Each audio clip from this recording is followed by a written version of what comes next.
Assalamualaikum warahmatullahi wabarakatuh. Halo anak-anakku sekalian, kita bertemu lagi.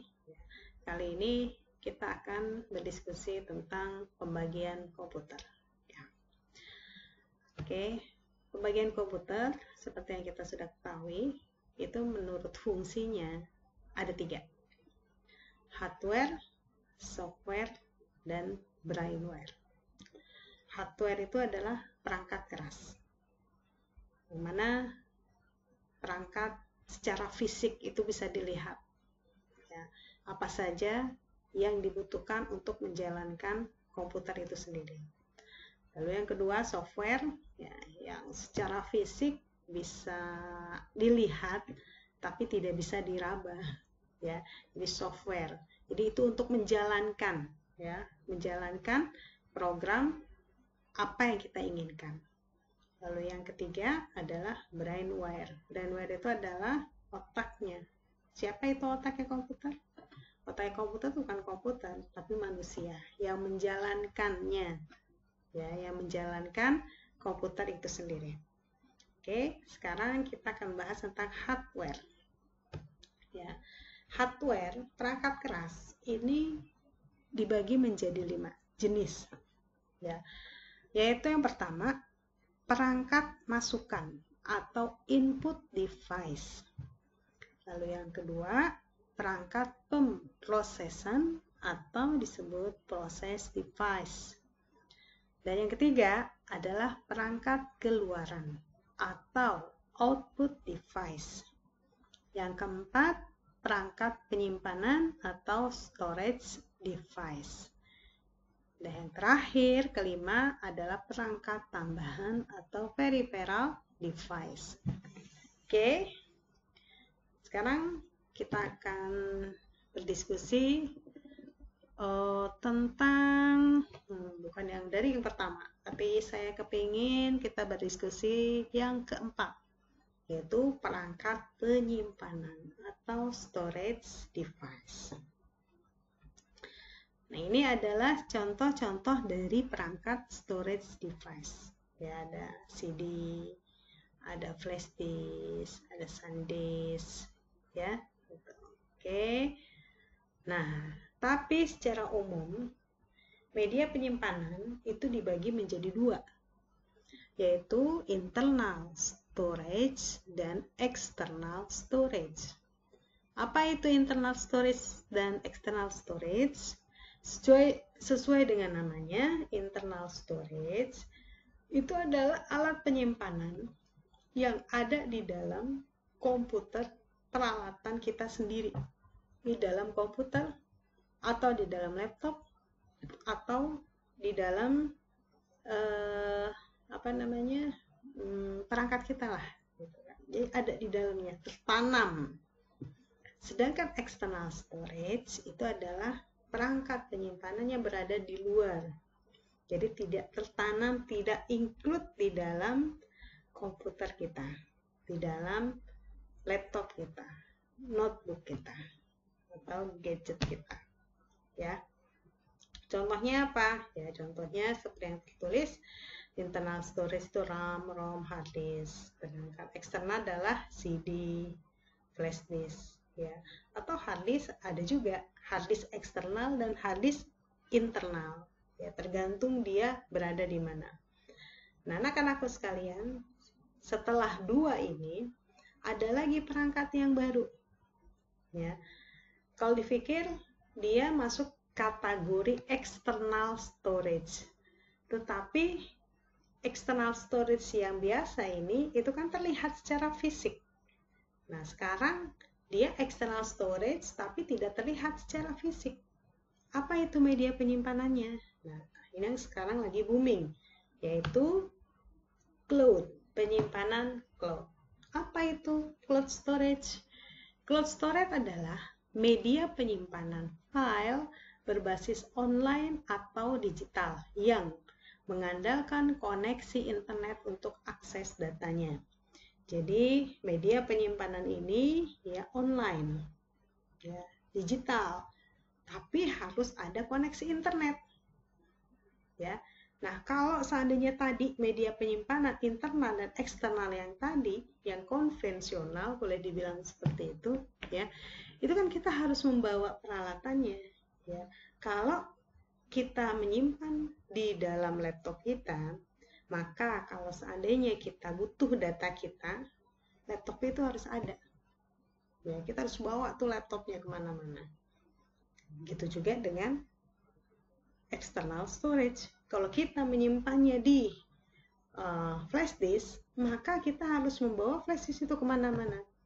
Kalau lupa kita menaruh flash disknya, maka hilang data kita. Ya. Atau ada virusnya, maka hilang data kita. Nah, cloud storage ini menjadi sebuah alternatif. Karena apa?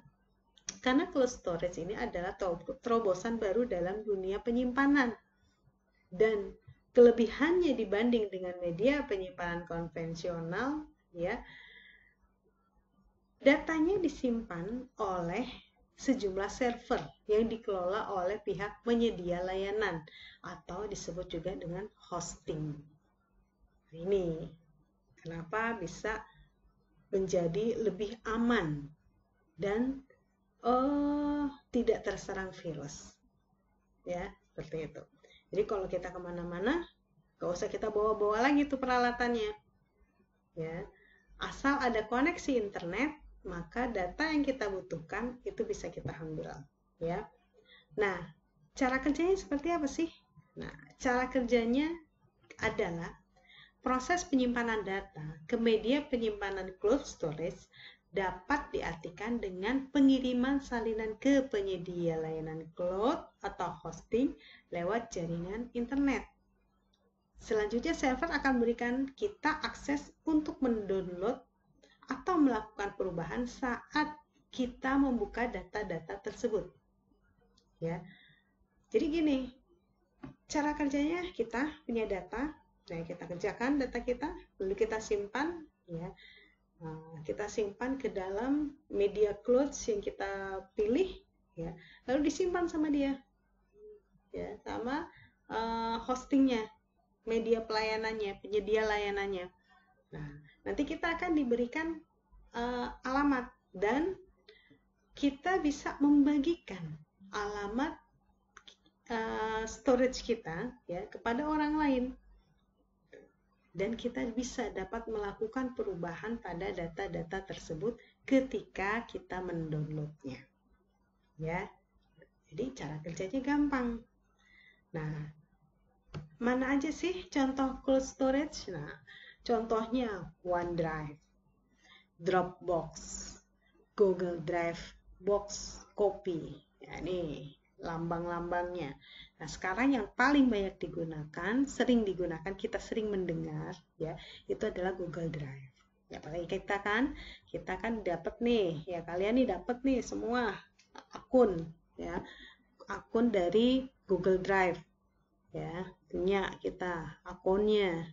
Nah, itu kita pergunakan tuh, kita pergunakan alat penyimpannya, drive-nya itu. Karena apa? Ya, karena drive-nya kapasitasnya cukup besar, yaitu 15 GB. Bayangkan 15 GB.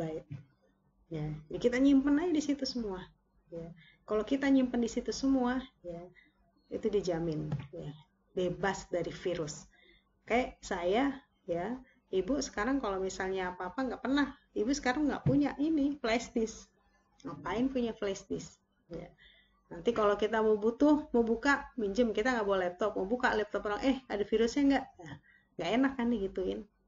Mendingan apa? Langsung aja di Google Drive kita simpan, ya, simpan. Mana datanya? Pinjam laptopnya, gitu kan. Ada koneksi internet, tinggal buka, ya.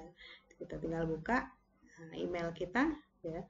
Karena lewat email ya, kalau Drive, ya. Kalau kita punya alamatnya, tinggal klik alamatnya, ya. Udah kebuka. Kita bisa memodifikasi, ya. Jadi kenapa cloud storage ini menjadi booming? Karena pertama, kapasitasnya yang besar, 15 GB. Coba bayangkan kalau kita beli yang kecil aja deh, ya, flash disk. Ya, flash disk berapa ya? 6 GB deh. gitu kan. Itu harganya udah berapa? 40.000. Lumayan kan 40.000. Ini 15 GB itu kita dapatkan secara gratis.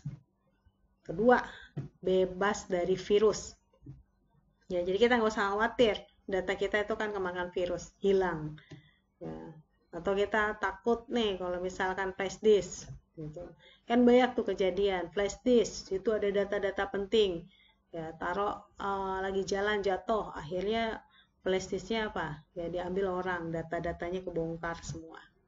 Tapi kalau cloud ini enggak. Ya. Kita kan kalau mau bagi, kita bisa membagi ya drive kita storage kita ini, penyimpanan kita ini, tapi kita hanya memberikan link yang akan kita berikan datanya kepada orang lain. Ya, jadi aman kalau pakai cloud storage. 3, mobilitasnya tinggi. Ya, jadi bisa dibawa kemana-mana asal ada koneksi internet. Ya, nah ini, oke anak-anakku sekalian. Ya, untuk penjelasan Google Drive sampai di sini, Ibu akan melanjutkan dengan apa? Dengan bagaimana cara kita menyimpan data di Google Drive. Oke, sampai di sini.